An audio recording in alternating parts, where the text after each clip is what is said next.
Parang nakadikit na talaga kay Dalton Keuchel ang trade blocks o trade rumors. Siya yung pinakamatunog na trade candidate sa Lakers, lalo na kung pinag-uusapan ng trade target nila na center. Ang Lakers pwedeng samahan lang ng isang asset o draft capital itong si Keuchel para maging high level na yung center na makukuha nila sa trade. Anytime pwedeng gawin yan ng Lakers, lalo na ngayon na nagbabalak pa yung mga to na i-upgrade ang front depth nila kahit backup center o center dito sa second unit. Basta high level center ang makukuha nila na makakapag-upgrade palalo sa roster ng mga to.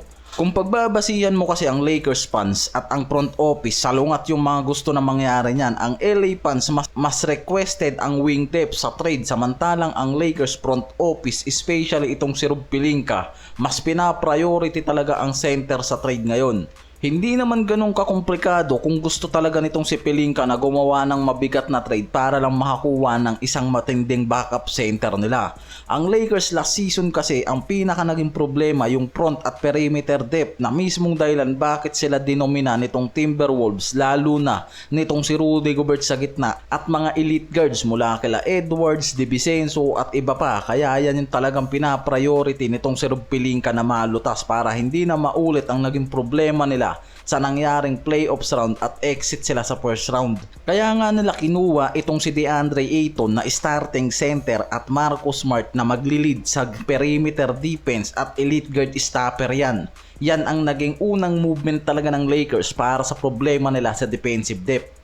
Ang pinaka nauugnay kasi ngayon ng mga center sa Lakers na pwede nilang makuha via trade itong si Robert Williams III, Nick Claxton o Day'Ron Sharpe ng Brooklyn Nets. O itong si Ives Missi ngayon ng Pelicans. Yan yung apat na pinakamatunog na pangalan na center na pwedeng anytime pwede nga raw gawan ng Lakers ng hakbang para sa isang trade.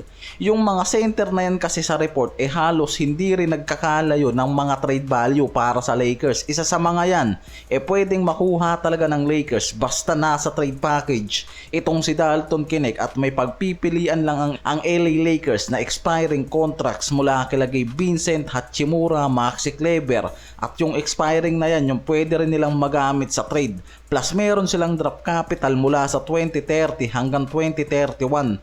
Si Day'Ron Sharpe at Nick Claxton parehas na center ng Brooklyn Nets na minamata ng Lakers sa isang trade. At isa sa dalawang sentrong yan ang pwede talagang makuha ng Lakers via trade. Sa report, parehas available sa trade ang dalawang center na to. Parehas mababa ang trade value pero may potential na mag-growth as a dominant rim protector. Parehas pa yan mas bata kumpara kay Dalton Keuchel. Si Claxton kasi 25-year-old na ngayon at may 5 season na sa NBA, at itong si Day'Ron Sharpe 23-year-old at may 4 season na sa NBA, samantalang si Dalton Keuchel 23-year-old pero isang season pa lang nalalaro niya sa NBA at sa Lakers.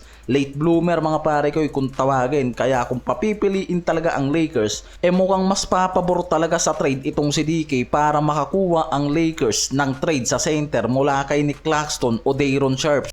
Yan yung pinagpipilian ngayon dito sa Brooklyn Nets. Ang potential na package kasi dyan, si Rui Hachimura, Dalton Keuchel, isang future first round pick at isang future first round pick swap na magiging match nga raw talaga para sa trade na makukuha itong si Claxton o Day'Ron Sharpe ng Brooklyn Nets.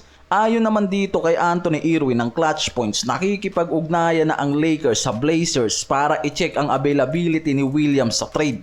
May mga bold proposal na rin na lumalabas ngayon tulad ng trade scenario na kasama si Gabe Vincent, Hachimura at isang second round pick para maging realistic ang trade nito. Pero kasi ngayon may mga concern pa sa durability ni Williams sa Portland. Madalas siyang ma-injury at madalas lang magamit per season. Kapag healthy naman nga raw, isa yan sa nakikitang pinakamagaling na defensive big men sa liga. Kaya pwede rin na ito yung isa sa abangan ng Lakers. Tapos ang pinakabagong report ngayon na center na nauugnay talaga sa Lakers, itong si Ives Missi ng Pelicans. Yan ngayon ang pinaka-pinag-iinteresan nga raw talaga ng Lakers kung hindi nila makuha yung mga center na nabanggit natin kanina. Balancing performance bilang rookie at nag-average sa unang season niya yan ng 9.1 points, 8.2 rebounds at 1.3 blocks per game, na mismong dahilan kung bakit mataas ang interest ng Lakers na makuha yan at maugnay kay Luka Doncic. Shake. Tapos nasama pa yan sa NBA All-Rookie Second Team. Sa report ni Siegel, possible nga daw na mas madaling ma-acquire ng Lakers itong si Ives Missi